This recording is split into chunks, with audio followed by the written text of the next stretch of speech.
So I wanted to make this video before I don't have any materials that I can't make this video with. I need to put it out there. I mean, like, I'm not in disbelief. That's the thing. I'm going to say that, but I can't say that. The fact of the matter is, I totally believe. So a few weeks back, I was with my friend, and he understands me, like, because he's like, I think I was someone really strong in a past life too, and it's like, I feel like I have no power in this, like, reality, and I feel powerless, and I'm just so frustrated, so upset. And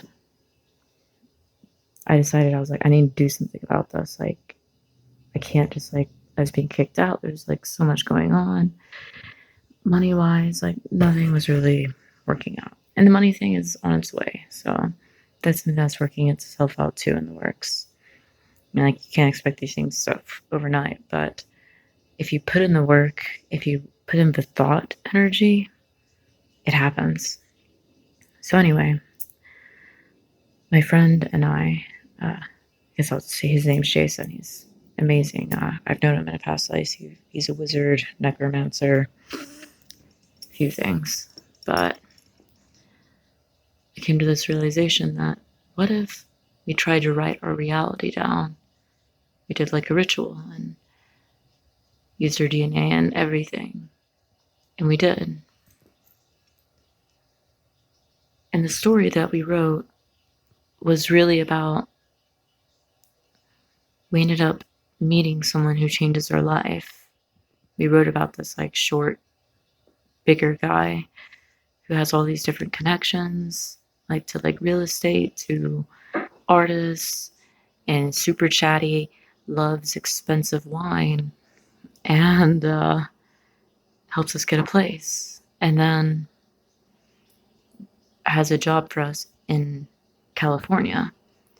And in the story, we wrote that we go out to California, and then a man in a purple suit who's like kind of not necessarily like tall, but a little bit, and blackish hair, some facial hair, and he's wearing like a crystal, but that was who we met. But we were going to know him because he's going to wear the purple suit, and that's how we know we're supposed to work with him. And then Jason put in that he's selling a script and he's writing and stuff because he channels and writes. And it's funny because we were sitting down channeling and writing. I was like, let's just write our fantasy. Like, let's really believe in what we're writing, that this is going to happen, that we're going to meet this bigger fella who loves wine, and we're going to meet him secret shopping or whatever.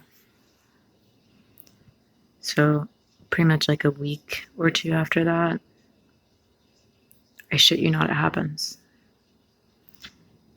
And I had been trying to manifest like being in a mansion.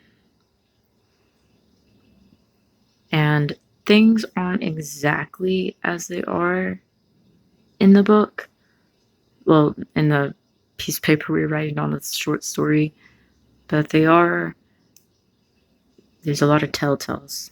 So I didn't meet him through secret shopping. I went out with a friend, and I ended up going to a Muse concert. And at the Muse concert, it starts talking about simulation, this and that, and I felt something was different that day. I felt like a shift, like something was up, and I was like, man, like I already knew we were in a simulation, but I'm like, we're still in a simulation. And it's like, man, I really believe that, like, this story, like, that something's going to manifest that's going to change my life, and I'm not going to have to like freak out so much. And we walk out of there, we go to Terrace. And sure enough, the guy that I was trying to manifest, I didn't see his face, I just saw his body type. My friend Ryan is there, and he's like, hey Ray, I've actually been trying to hang out with you. I have these glasses here, Ray. No, I thought that I would see you tonight, but I didn't know I was gonna see you tonight. And I was like, oh yeah, right before that I kept thinking, like, what would a person who has an incarnation of an elephant look like? That's what was going through my head. And here he comes in and he's wearing chains around his neck with elephants.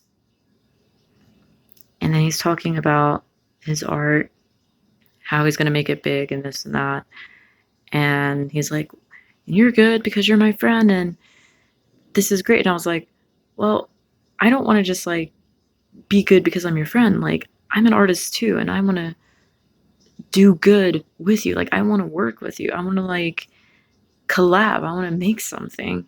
And he's like, oh, even better. And I told him my situation, like what's going on and everything.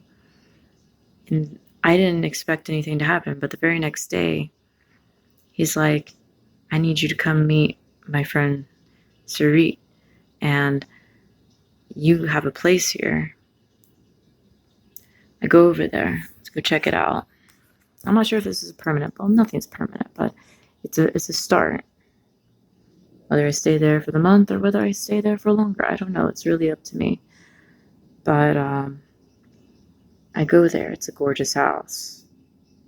It's like everything I pictured. There's a beautiful pool. There's trees and grass, and there's animals. She has animals, and this woman. So she's definitely like a more masculine type. She's lesbian, but she's like the masculine. She has some kids. She's very boss lady, like very strong. And I noticed the Kabbalah tree of life on her forearm, and I'm very connected to her for some reason. And I look at it and I'm like, oh man, things are getting weird. And they're like, hey, and they're super chatty. And I wrote that I was going to meet this person and it was going to be very chatty all night, very chatty. And I wrote that it was going to be like fancy wine, but this is what I mean. Things are a little bit changed. It was CVS wine. So here we are. We're chatting in the kitchen and we're drinking wine. And I start realizing that all the people I know are all the people I needed to know before meeting them, to collab with them, to build whatever the fuck it is we're building. I'm not even sure. And I also saw like the night of Terrace when I met Ryan again. I saw Temple. No, I also saw like another sign that pretty much something was going to happen to me that night, like sexually, like I got sexually harassed. And I don't really want to talk about that shit, but I should have said something is what happened. And my spirit guides were being like, see something, say something. But I was just trying to have fun that night. And like, I didn't want any drama. But I should have kicked this asshole out of the club. But, you know, my guides warned me, hey, this might happen to you. We're letting you know what's up right now. But then there's also the symbol of temple.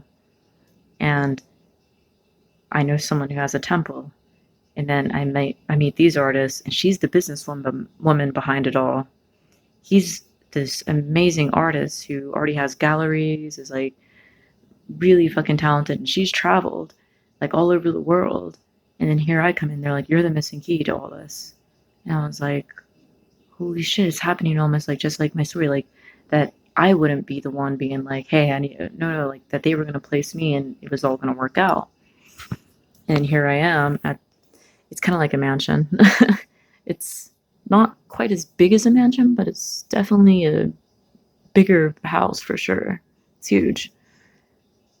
And there's fucking animals. And I was like, whoa, this is amazing. So everything sort of fallen in place. And I told my friend Jason, I was like, you were supposed to be with me that night, but you weren't. But he came over the next day to help. And then the purple jacket showed up. The man in the purple jacket, turns out that it's the businesswoman, the one who owns the house, who holds the masculine energy. We're cleaning the garage to make room for my stuff. And there was a purple jacket. Jason's like, I like this jacket. And she's like, oh, it's my purple jacket. You can have it. And then Jason and I are looking at each other. The wine, the chatty, the people we manifested, the jacket. It's all there. It's all fucking there. It's not quite like our story, although, oh yeah, there is a job in California that my friend told me about. He's like, I want you to help me do an art installation in California. So I was like, holy shit.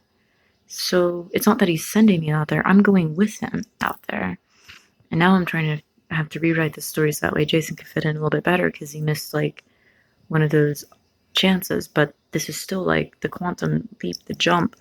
I don't even know how to explain it. Hold on, I got to make a second one.